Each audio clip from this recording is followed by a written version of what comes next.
Rousey, உனக்கு நான் ரொம்ப துரோகம் பண்ணிட்டேன். நான் பல பெண்களோட தொடர்பு வச்சுக்கிட்டேன். அது தப்புன்னு தெரிஞ்சுக்கிட்டேன்னா இனி அப்படி போக மாட்டேன். நடந்ததெல்லாம் மறந்துடு. நாம இனி ஒரு புதிய வாழ்க்கையை ஆரம்பிக்கலாம்.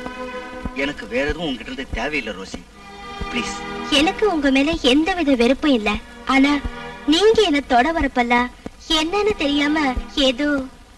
நீ இனி எதை பத்தியும் கவலைப்பட வேண்டாம் ரோசி. நாம தூங்கலாம்.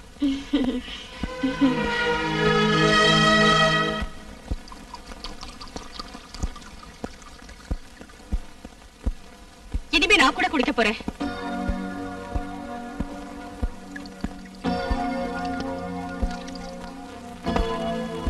வேண்டாம், இதெல்லாம் உனக்கு வேண்டாம்.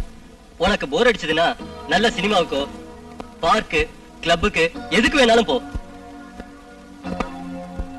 நீங்க குடிச்சிட்டு சுகமா தூங்குறீங்க, நான் மட்டும் தூங்க வேண்டாமா? இது ஆரம்பிச்சா நிறுத்தவே முடியாது. எதுக்கு நிறுத்தணும்? வாழ்க்கையில உங்களுக்கு இதுதானே ரொம்ப முக்கியம்.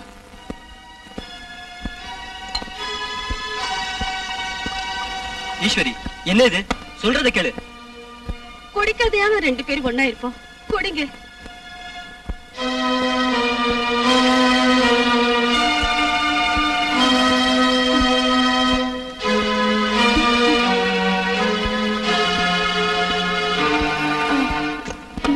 ஈஸ்வரி, போதும் சொல்றேன்ல.